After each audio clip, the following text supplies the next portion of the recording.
Hey, it's Denise from ôHë.com, and on this video, I'm going to show you how to make the Slub yarn Slouchy.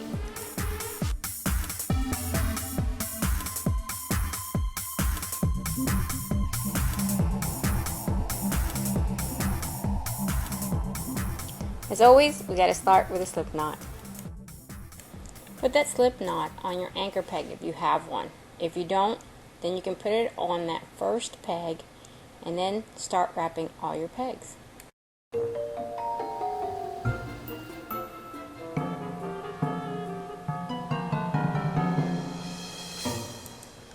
We're going to do a single rib stitch for the brim, and we're going to be using the U-wrap knit stitch.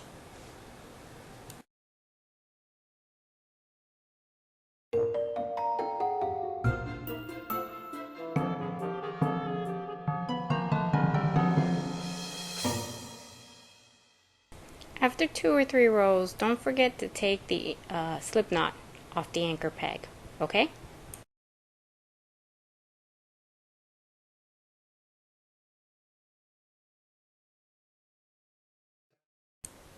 Get the slip knot and put it like in the middle of the fabric, and then find those first loops from that first row you knitted and mount them back on to the loom.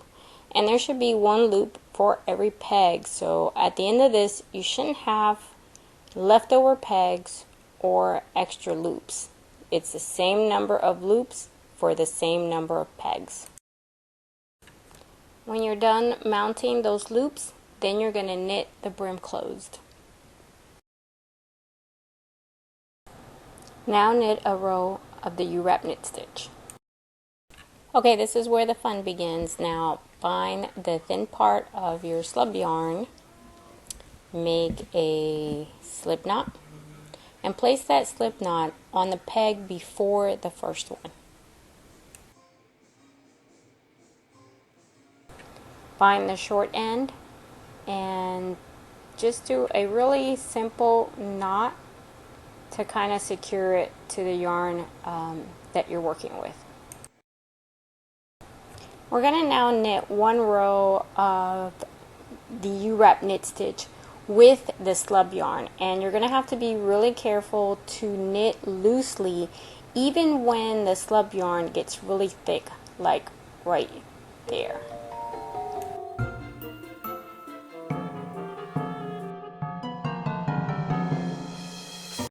To do the figure 8 stitch, you're going to skip that first peg. You're going to wrap the second one, go back and wrap that first one that you skipped, and knit off both pegs. Okay, let's do a replay. Skip that first peg, you're going to the second one, you're going to do like a half wrap of that second peg, and go back and wrap the first peg that you skipped. And when you do that, it creates a figure 8 with your yarn. And now you're going to knit off both pegs.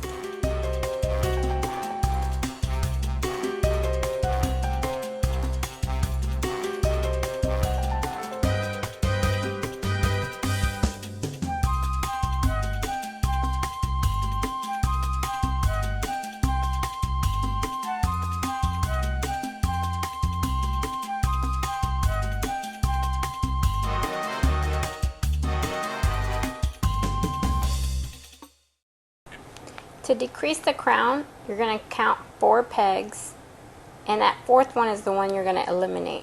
So E-wrap 3 pegs, knit off,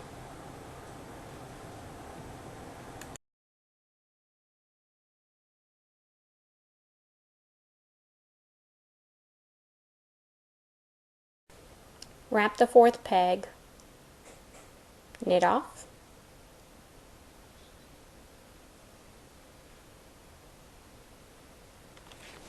and then with your hook, pull the loop off the peg. Place that loop on the previous peg and then knit off.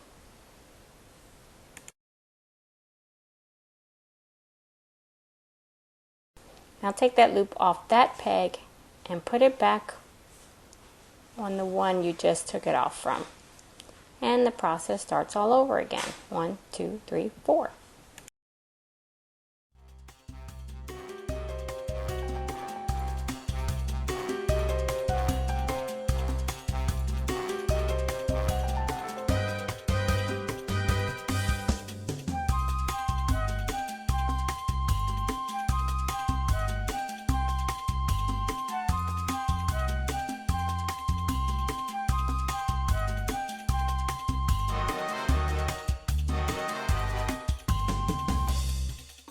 Time to close the hat. Just take your working yarn and you're going to wrap it around the whole loom. Until you're back at the front, get your scissors and cut off that yarn. With your hook, you're going to go to the peg, and from the top, you're going to scoop up your working yarn, and sometimes it's going to be a little difficult. Pull it through, feed it through that loop. And on the next peg where there is no loop, then you're going to put your yarn behind that peg, bring it to the front in front of the next loop, and again from the top, scoop up your yarn and feed it through that loop. You're going to feed it through every available loop. When there is no loop, then you're going to put the yarn behind the empty peg. When you fed your working yarn through all of the loops, now you can pull those off the peg so you can get your work off the loom. Once you got your work off the loom, get the hat and turn it inside out. Pull the working yarn nice and tightly to close up the opening. Cut the excess yarn off the top.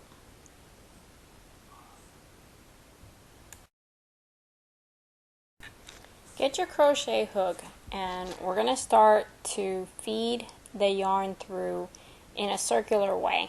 And normally you would use a needle, but with this yarn that's going to be a bit problematic, so this is the best way to close the hat. Once you've fed it completely through, then separate and pull one of the yarns through the top loops, and then you're going to take the 2 strings and make a knot.